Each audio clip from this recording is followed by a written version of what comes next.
নমস্কার, আপনাদের সকলকে স্বাগত জানাই স্পিরিচুয়াল আইডিওলজি এবং তন্ত্রগুরু পরিবারে। আশা করি আপনারা সকলে ভালো আছেন।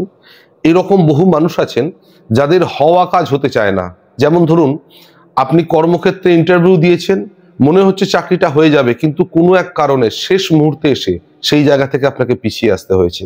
আপনি ব্যবসা করছেন, দোকানদারি করছেন, সেই দোকানদারি করতে করতে কোনো একটা কারণে আপনার ব্যবসা হঠাৎ করে লসে রান করছে।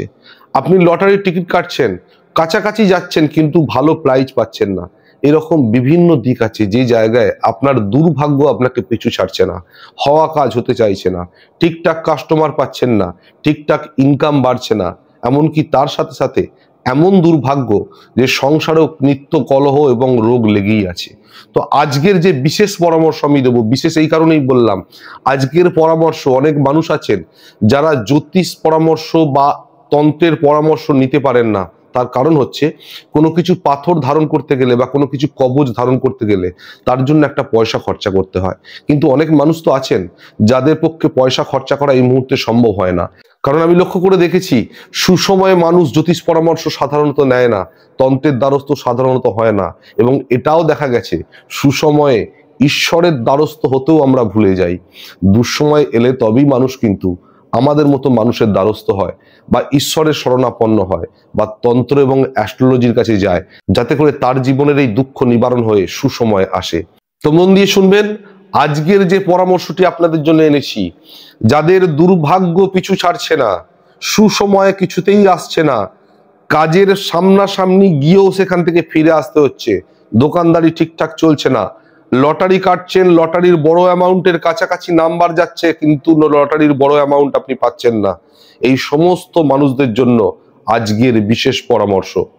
তাই আজকের যে টোটকা, সেই টোটকাটির আমি নাম দিয়েছি দুর্ভাগ্য নাশক টোটকা।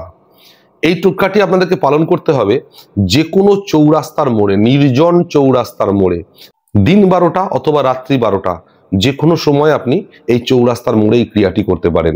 তবে হ্যাঁ, মনে রাখবেন সেটা যেন নির্জন হয়, এবং এই ক্রিয়া করার সময় কয়েক সেকেন্ডের জন্য এই ক্রিয়া করতে হবে আপনাকে। সেই সময় যেন আপনাকে কেউ দেখে না ফেলে। অবশ্যই সেই চৌরাস্তাটি নির্জন হতে হবে। এবার এই ক্রিয়া করার জন্য কি কি জিনিস লাগবে আপনি ভালো করে শুনে নিন, এবং সেইভাবেই কিন্তু এই ক্রিয়াটি করবেন। আপনাদেরকে বারবার বলছি, টোটকা যখন পালন করবেন পুঙ্খানুপুঙ্খভাবে শুনবেন এবং সঠিকভাবে করবেন। কোনো জিনিস বাদ দিয়ে বা কোনো জিনিস নিজের মাথা থেকে ইনক্লুড করে করবেন না। যেভাবে বলা হচ্ছে সেভাবে পালন করুন, অবশ্যই ভালো ফল পাবেন। আর হ্যাঁ, এটা জেনে রাখবেন, এই টোটকাটি একবার যদি করেন, এর সুফল আপনি অন্তত 6টি মাস ধরে পাবেন, 6 মাস ধরে পাবেন।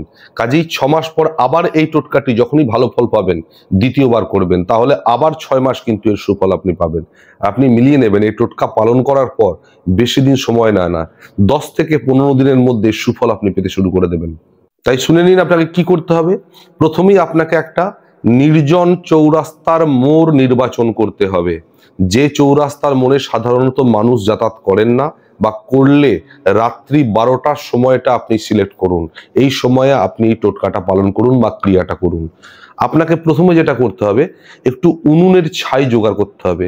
আমরা যে উনানের মধ্যে রান্না করি কাঠের জাল দিয়ে, সেই উনানের ছাই আপনাকে জোগাড় করতে হবে।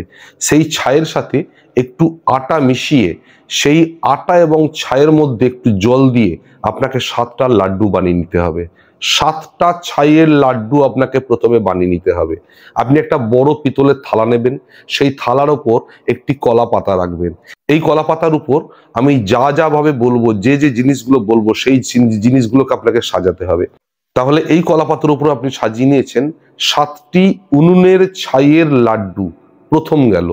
দ্বিতীয়, এখানে রাখতে হবে আপনাকে 7টি এলাচ, 7টি লবঙ্গ, আপনার পছন্দ মতো যে কোনো 7 রকমের ফুল, 7টি পান পাতা, এক কৌটো সিঁদুর। সেই সিঁদুরটা আপনি এই কলা পাতার উপরই একটা জায়গায় ঢেলে দেবেন। 7টি বোঁটাযুক্ত লাল লঙ্কা, এবং তার সাথে সাথে 7টি পাতিলেবু। এই সমস্ত জিনিসগুলিকে আপনাকে এই পিতলের থালার উপর যে কলা পাতাটা রেখেছেন তার উপরে এগুলো সাজিয়ে নিতে হবে। মাঝখানটা ফাঁকা রাখবেন। এরপর আপনাকে কি করতে হবে, একটি আটা অথবা মাটির তৈরি প্রদীপ বানাতে হবে। প্রদীপটা যেন চৌকোনা হয়, অর্থাৎ চারদিকে যেন সলতেটা জ্বলতে পারে। এই প্রদীপ যখন বানিয়েছেন, এই প্রদীপ বানানোর পর সলতে যখন দেবেন, একটি সলতে উত্তর থেকে দক্ষিণ মুখে দুদিকে মুখ হয়ে গেল, আরেকটি সলতে পূর্ব থেকে পশ্চিমে দুদিকে মুখ হয়ে গেল, অর্থাৎ মাঝে যেন একটা ক্রস চিহ্ন তৈরি হয়। এটাকে আপনি তিল তেল অথবা সর্ষের তেলে এই প্রদীপটা আপনি জ্বালাতে পারেন। এবং এই প্রদীপটিকে আপনি ওই যে থালা বা থালার উপর পাতা রেখেছেন, কলা পাতা রেখেছেন, তার মাঝখানে বসিয়ে নিন। আপনাকে আরেকটি জিনিস জোগাড় করতে হবে, সেটি হলো গুড় এবং আটা দিয়ে তৈরি 7টি মালপোয়া। এইদার নিজে বানিয়ে নেবেন অথবা মিষ্টির দোকান থেকে কিনে আনতে পারেন। 7টি মালপোয়া আপনাকে রেডি করতে হবে, সেটাও কিন্তু এই পাতার মধ্যে সাজানো থাকবে। তাহলে নিশ্চয়ই আপনারা মন দিয়ে শুনে নিয়েছেন কোন কোন জিনিসগুলো আপনার লাগবে। উনুনের ছাই দিয়ে 7টা লাড্ডু, 7টা এলাচ, 7টা লবঙ্গ, 7 রকম আপনার পছন্দ মতো ফুল, 7টি বোঁটাযুক্ত লাল লঙ্কা, এবং খুব ভালো হবে যদি আপনি টাটকা লাল লঙ্কা পান, মানে অর্থাৎ শুকনো লঙ্কাগুলো নয়। বাজারে দেখবেন লাল লঙ্কা, কাঁচা লাল লঙ্কাগুলো কিনতে পাওয়া যায়, সেরকম 7টা কাঁচা লঙ্কা, 7টি লেবু, 1 কৌটো সিঁদুর, 7টি পান পাতা, মাঝে একটি আটা অথবা মাটির তৈরি প্রদীপ, তার মধ্যে তিল অথবা সর্ষের তেল দিতে হবে। তুলো দিয়ে আপনি সলতে পাকিয়ে নেবেন। দুটি সলতে যেন নিজেকে ক্রস করে, অর্থাৎ চৌকোনা আকৃতি তৈরি হয়, এইভাবে যেন পলতেগুলো থাকে। এবং তার সাথে সাথে আটা এবং গুড় দিয়ে তৈরি করে নিতে হবে 7টি মালপোয়া। এই সমস্ত জিনিসগুলো আপনাকে ওই থালায় সাজিয়ে নিতে হবে। এবার আপনার কাজ কি? এবার আপনার কাজ হলো দিন 12টা অথবা রাত্রি 12টা আপনাকে নির্জন চৌরাস্তার মোড়ে যেতে হবে। সেখানে গিয়ে আপনাকে ওই থালা সমেত জিনিসগুলো নামিয়ে রাখছেন। এবার আস্তে আস্তে থালা থেকে কলাপাতাটি নামিয়ে ওই সমস্ত জিনিসগুলো সাজিয়ে রেখে প্রদীপের সলতে 4টি সলতেকে আপনাকে জ্বালিয়ে দিতে হবে। এবং জ্বালানোর সময় আপনাকে মনে মনে বলতে হবে, হে দুর্ভাগ্য, তোমাকে আমি এই চৌরাস্তার মোড়ে রেখে গেলাম, সৌভাগ্যকে আমি সাথে নিয়ে চললাম, তোমাকে এই চৌরাস্তার মোড়ে রেখে গেলাম, তুমি আমার সাথে আর এসো না। এইভাবে 3 বার আপনাকে মিনিমাম প্রার্থনা করতে হবে এবং ওর প্রদীপটি জ্বালিয়ে দিতে হবে। প্রদীপের 4টে সলতে জ্বালিয়ে দিতে হবে। জ্বালানোর পর আপনি ওই চৌরাস্তার মোড় থেকে পিছন দিকে মুখ তাকাবেন না, সরাসরি ফিরে আসুন এবং লক্ষ্য রাখবেন ওই সময়টা যেন আপনাকে কেউ দেখেও না ফেলে। এইভাবে আপনি যখনই একদিন এই ক্রিয়াটি করবেন বা এক রাত্রে এই ক্রিয়াটি করবেন, আপনি মিলিয়ে নেবেন 10 থেকে 15 দিনের মধ্যে আপনার সৌভাগ্য আসবে, আপনার ভাগ্যের উদয় হবে। যদি দোকানদারি করে থাকেন, দোকানে কাস্টমার আসবে। যদি লটারির টিকিট কেটে থাকেন, সেক্ষেত্রে আপনার বড় একটা অ্যামাউন্ট আসবে, বড় প্রাইজ আপনি পাবেন।